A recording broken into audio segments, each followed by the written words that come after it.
This is absolutely horrible and it will not stop. And here comes the rain again for the 5th time today. Everything is dying. A lot has happened in the last few weeks. My once picture-perfect garden has been utterly devastated by weeks of persistent heavy rain. Everything is dying, and it is very depressing. And on today's video, I'm going to take you through, show you exactly what happened, and what I plan on doing about it. If you're new to the channel, please subscribe, hit the bell for notifications, and check out my Amazon store and Spreadshop links in the video description for everything I use in my garden and awesome custom apparel and gear. This year has legitimately been one of the most soul-crushingly defeating gardening years of my life. What began as one of the best starts to my spring garden has ended in disaster. An abnormally dry early spring had my garden looking perfect, with tomatoes, peppers, cucumbers, squash, and melons exploding in the warm, dry conditions, totally free from disease. Then, life hit me like a ton of bricks. In the last 6 weeks, everything changed. We accumulated a whopping 12.45 inches of rain in a 42-day period, with 7.24 inches of rain falling between May 27th and June 14th. The constant downpours and crushing humidity has turned my once beautiful garden from magazine picture-worthy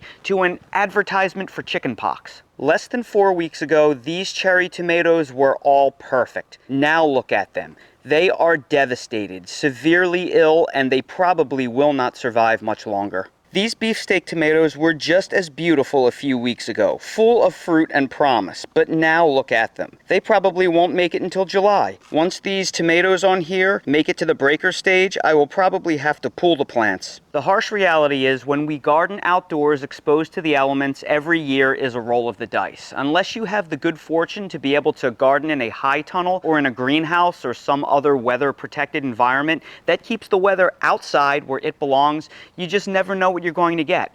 Most years here in the southeast, our really bad rainfall waits until July or August when tomato season is mostly over down here. So we can get a pretty good harvest up to that point, but this year it appears that our rainfall is front-loaded, so we're probably going to have an early end to the season. These difficult years are the ones that make gardeners like us want to quit, give up, throw in the towel. We did all of that work all winter and spring only for our gardens to get wrecked before we even got a decent harvest.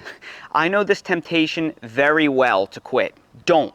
Dig in your heels and push forward. These are the trials that test us all, both as gardeners and as human beings. And when we persevere and we push through them, we actually come out on the other side better, stronger, and more resilient people. In fact, I just posted a video on my second channel, 2-minute garden tips, venting this very frustration, but also why it's so important to push on. I'll link to that video both above and down in the video description because it's a really good watch. And by the way, if you didn't know that I have a second channel, my second channel is dedicated to quick garden tips and tricks that won't take up more than a few minutes of your time. So if that sounds interesting to you, please consider subscribing to it. Once you get past the mental frustration of tough gardening years like these, you will find that these types of challenging years are actually extremely valuable. Yes, in the moment, this all really stinks, but a couple of years from now, you will actually be happy for bad seasons like this because of all of the secrets that they reveal. These bad years weed out the things that don't work, and they put the true winners up on a pedestal. Yes, a number of my plants are dead, dying, and devastated, but some are not. Some are actually thriving in these conditions, and had it not been for these horrible conditions, these incredible performers would have never revealed themselves. Now, in future years, I can build my garden on a solid foundation of these varieties to help make my garden bulletproof. And that is what I'm going to reveal to you all today in this video. I'm going to show you the varieties that are taking this punishing weather so you can model your future gardens around them and best weather future storms. So this video is going to show you what I think are the best varieties to grow with real observable proof. But for fairness, one quick note. These 4 smaller raised garden beds that you see right here are all brand new raised garden beds that I just built this past season. And these brand new raised garden beds here are performing better, probably because of the brand new high quality soil that I just placed inside. This larger raised garden bed right here is also a brand new raised garden bed that I just filled, but I filled it up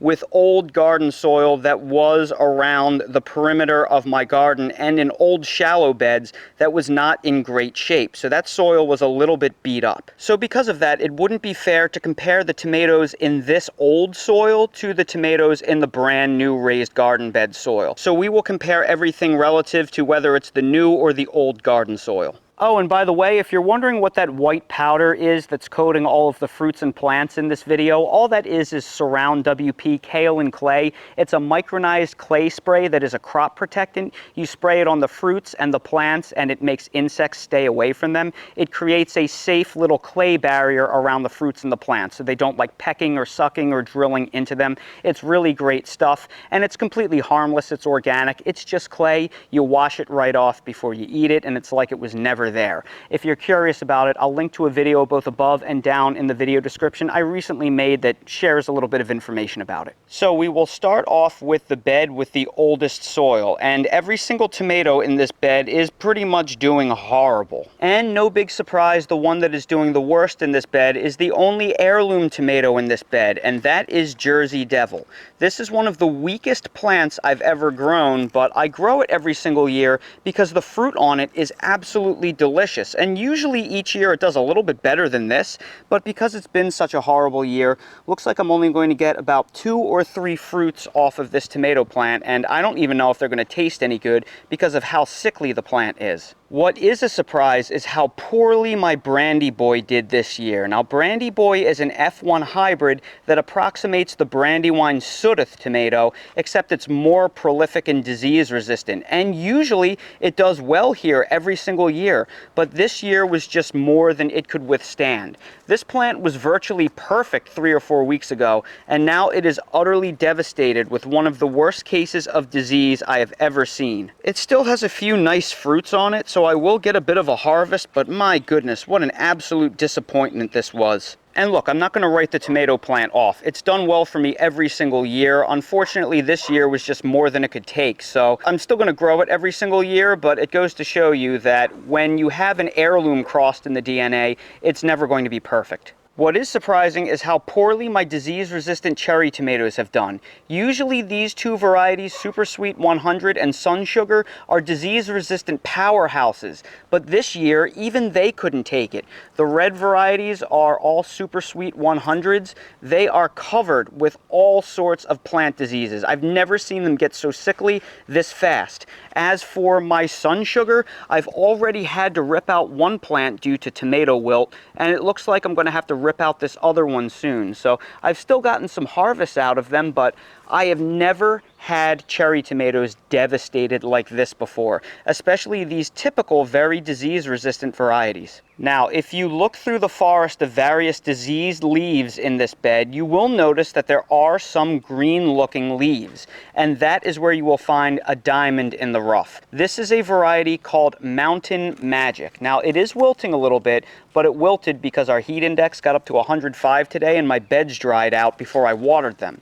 So it's not actually due to disease, it's just due to lack of irrigation, but it's perking back up now that the sun is coming down. And you will see this variety, despite the fact that everything else in this bed is dying, this variety is just loaded with huge clusters of 2-inch tomatoes, perfect, no cracking on them, just absolutely beautiful. And that is what really terrible seasons like this can show you. It shows you what are the most disease-resistant plants. So when you compare something like Brandy Boy, which is sort of heirloomish, to even your super disease-resistant Super Sweet 100s, well then you have the Mountain Magic right next to it, and there are no leaf spots anywhere on this plant. That is absolutely crazy. So Mountain Magic, absolute stunner. If you want a smaller tomato that's like a super large cherry, these may be the most disease resistant of the indeterminates that I have ever grown. Now let's go to my indeterminate tomato bed that is growing in the new soil. These plants are doing a little bit better. And there is one heirloom plant in this bed, and it is by far the most riddled with disease. This is a variety called Zucchini yellow. So since it's an heirloom, it's not doing all that well compared to the others, but I did get a few fruit clusters off of it. I wouldn't say I'd grow this again because it still is an heirloom and they just don't perform all that well, but at least they're giving me something, and I kind of attribute that to the fact that these are probably growing in better soil and because they are planted in high density and a little bit more protected than my other bed. But next to that, you see an F1 hybrid, Carmelo. Carmelo has been one of the best performers that I've ever seen before.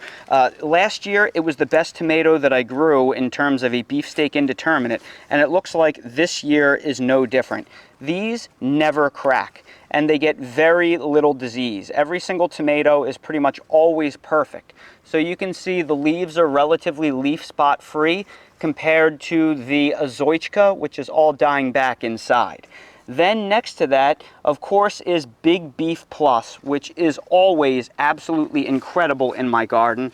So big clusters of perfect disease-resistant fruit. So here's your Big Beef Plus, just overwhelmed with really great looking fruit. So if you look at the Big Beef Plus there, you can compare that to the Carmelo. So we have Carmelo, Big Beef Plus, Big Beef Plus. Very similar fruits and all pretty much perfect. On the other side of the bed, you have more Carmelos. This was such a standout. I planted a whole bunch of Carmelos this year. I mean, just look at this. Carmelo is absolutely incredible. And despite all the rain, well, there's a little split there, but that's the first time I think I've ever seen a Carmelo that has any splitting at all. All the rest are absolutely perfect despite the absolutely horrible conditions. So there you go, Carmelo, just an amazing standout. Then next to that we have yet another Big Beef Plus. So we have Big Beef Plus and Carmelo. Oh my goodness, look at the yields on those. Despite the worst season I've ever had, these are still pumping out food. Now, last but not least, these beautiful heirloom looking tomatoes right here are a hybrid variety called Chef's Choice Yellow. This is an F1 hybrid that is made to approximate the Brandywine Yellow, which is a terrible producer and I love. It's one of the best tasting fruits out there, but because of the bad yields, Chef's Choice Yellow tries to improve upon them. So because this plant has heirloom in its lineage, it is not as disease resistant, sort of like the Brandy Boy. It's still a bit susceptible, but it produces much, much better. So if you need to grow an heirloom style and you still want to have a chance, even in bad seasons, you get something out of Chef's Choice Yellow. I'm pretty happy with that, given the conditions. Now for the thing that will really blow your mind, my Determinate tomatoes. Determinate tomatoes are so much more reliable, disease-resistant, and productive than Indeterminates, it is not even funny. A lot of people don't like hearing that because they just love growing their vining Indeterminate varieties, but these are red snapper and they get to be 5 to 6 feet tall, so they can grow to be just about as large as an Indeterminate. But the difference is they are so much more disease resistant and productive, and just everywhere you look on these plants, they are absolutely loaded with huge clusters of fruit. Red snapper has to be one of the most productive disease-resistant varieties I have ever grown. And what's incredible is the total lack of disease on any of these leaves. You may see the occasional spot here or there, but compared to the Indeterminates, it's not even funny how much they are outperforming. I mean, just look at these fruits. They are absolutely off the charts, loaded down for bear. And aside from the occasional wormhole here and there, they're basically all perfect. And the other Determinate that I grow every year that I'm just blown away by is Celebrity. This one is Celebrity Plus, which is a bit of a new hybrid that's a riff on the old Celebrity. Celebrity is great because they produce more consistent fruits with absolutely incredible disease resistance. I grew up working on a farm in New Jersey. I spent most of my teenage years working there, and all we grew there was Celebrity because of how incredibly reliable and productive they are. I mean, just look at them. The plants get just as large as Indeterminate vines, but they're easier to stake and grow because Determinates grow as bushes, and they are so much more disease resistant. They don't need anywhere near the amount of maintenance because they're a Determinate. They're just incredible, loaded down for bear. So the simple fact is, we don't learn what truly performs well in a good year. We only learn what the true standouts are in the worst of the worst conditions. And this is probably the worst tomato year in terms of conditions I've ever had. So because of that, they have revealed to me the top 5 tomato varieties in terms of performance. If you want to grow as bulletproof of a tomato garden as possible with the highest productivity and chances of success in the worst conditions, grow these 5 varieties: Mountain Magic, Red Snapper, Celebrity, Big Beef Plus, and Carmelo. These have been by far the most reliable and productive and disease-resistant, easiest to care for tomatoes that I have ever grown. Now, if your conditions aren't as bad as mine and you want to roll the dice a little bit more on an heirloom style variety, the runners-up are Brandy Boy and Chef's Choice Yellow. They will get you those heirloom type Brandywine fruits, but just know that some years when things are really, really bad, they may not do well. Now, most of you are not going to get a foot of rain in 5 or 6 weeks like I will, so you'll never have to deal with these conditions, and they will probably do well for you every single year. They do well for me most years, but the worst years can give them problems. So those 7 varieties, 5 bulletproof standouts, and 2 that do well in most years, well, that will give you a lot of variety in your tomato garden. But this terrible wet weather has revealed a lot more to me than what the standout tomato varieties are. I have found a lot of other hidden gems in my garden that are taking these punishing conditions and running with them. The crazy thing about this year is I usually struggle badly growing zucchini, but I rolled the dice on 2 hybrid varieties that were supposed to be uber disease resistant, and my goodness, I have never had such success growing zucchini in my life. These 2 plants are a variety called Sanabria, and I've been getting absolutely ludicrous production off of these. I'm never able to grow giant vines like this here because of vine borers and squash bugs, and you would think in a year like this I would be getting absolutely punished, but I've never had such successful zucchini, and I attribute that to these incredible varieties. So I've been super impressed with Sanabria. Then there is Dunja. Dunja is absolutely insane.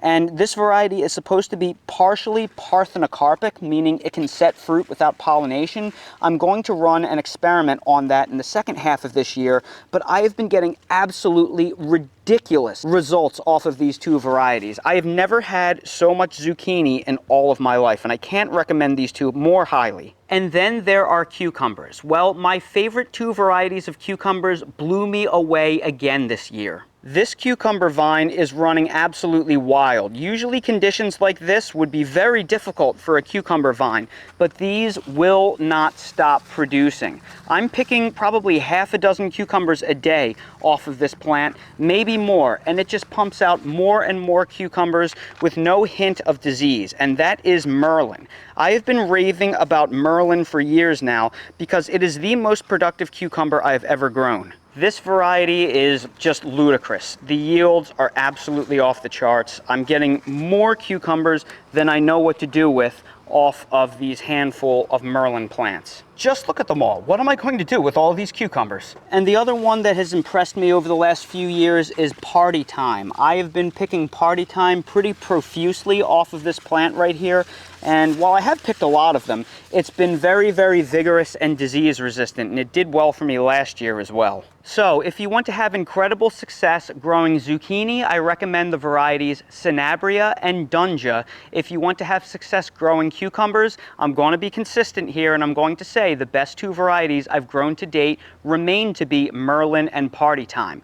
All of these are taking these horrible conditions, and last year they did just as well when we had hotter, drier conditions. I am also very sad to report that for the first time ever, I am having a difficult year growing peppers. Usually peppers are incredibly easy to grow for me, but this year they all got hit by some kind of fungus in early to mid-May when the rain started and it was still kind of cool out. And as a result, I had to cut a lot of my pepper plants back, and they are just starting to come back. They need a little bit more fertilizer to recover.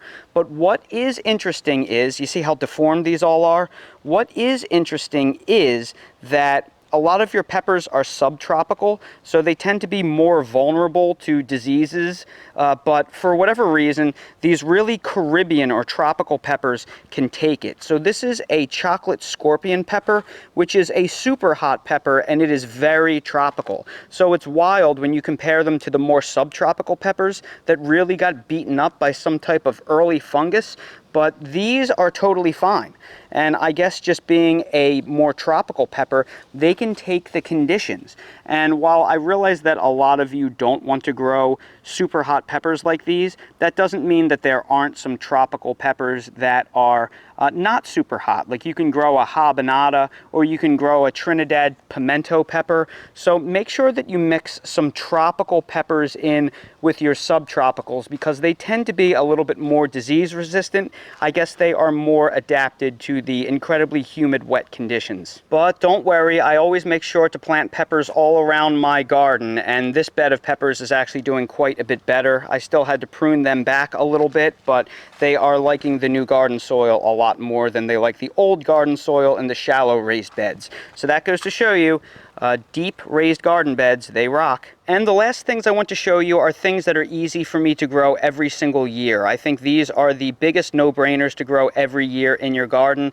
These are potatoes. Now, while potatoes are very disease susceptible, if you plant them about 2 or 3 weeks before your first frost date, well, they tend to reach maturity before you get the heavy rain and humidity, and they do really well. Now, potatoes don't like sitting in moist soil, so an easy way to plant them is in fabric grow bags, because they drain well. And I always get great production out of my fabric grow bags. Here you can see the potatoes are reaching maturity.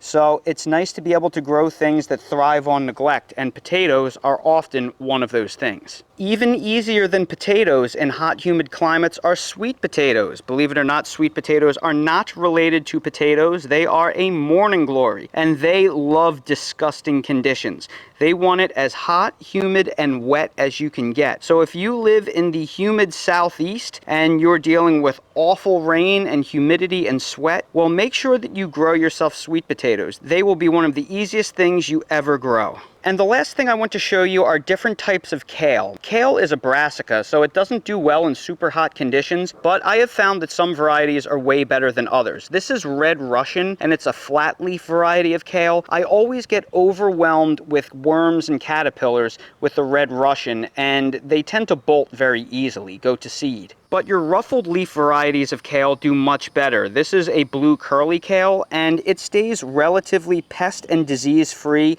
year-round. It also doesn't bolt nearly as easily. And then next to it is lacinato. This is also not very attractive to pests, I find. You may get the odd wormhole here and there, but these ruffled leaves, for whatever reason, are a lot less attractive to pests, and they seem to be a lot more disease resistant in my experience. I know that difficult years like these are hard when you're in them, but the fact of the matter is we need hard times like this to find out what really works. If every year is easy, then we're never going to be able to push ourselves and push our plants up against the wall and find out what they are really made of. So I tell people all the time, don't do everything the way that your granddaddy did. Try new things. Don't be stubborn and only grow indeterminates. Try determinates. Try new F1 hybrids. Many of them really are better. These aren't the F1 hybrids from the 90s. The stuff that are made right now by breeders, a lot of them are absolutely fantastic. In the 8 years that I've lived here, I have literally grown about 400 different varieties of tomatoes, peppers, squashes, melons, cucumbers.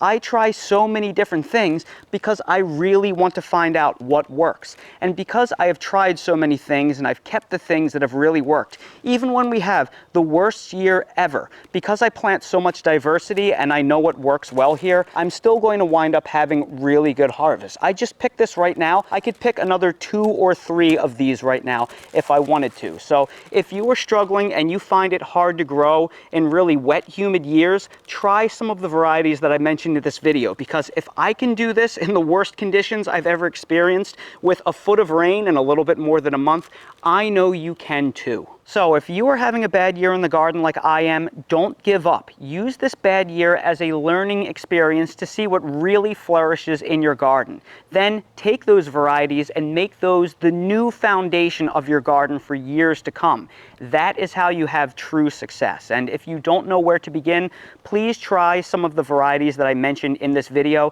They are performing great despite the worst conditions I have ever endured here so early in the year. And to make things easier for you, I'll drop some links down in the video description to some of those seed varieties for your convenience. So everybody, I sure hope you found this video helpful. If you did, please make sure to hit that like button, subscribe to the channel, and please ring the notification bell so you're notified when I release more videos like these. If you're curious about any of the products that I use in real life in my garden, they are all linked down below in my Amazon storefront in the video description. So expand the video description, click on the Amazon storefront link, and you'll see everything I use in real life. And while you're down there, please consider checking out my spread shop for custom merch if you want to support my channel. Thank you all so much for watching, and I hope to see all of you again on the next video. Well, Dale, here we are, walking in the rainforest. Just kidding, we're not in the rainforest. We're 5 minutes down the street in North Carolina. We just got a lot of rain overnight, and we're in a nice, beautiful, dense forest canopy. So it must be about 10 degrees cooler in here than it is outside in the sun. And luckily today's not a very sunny day, so we get a little bit of a break from the 95-degree terribly sunny humid weather in June. Dale is zigzagging from side to side, getting every sniff, because when things are wet you can smell things much better, and he's just enjoying the heck out of himself. And we have to pee on everything. Come on, little boy.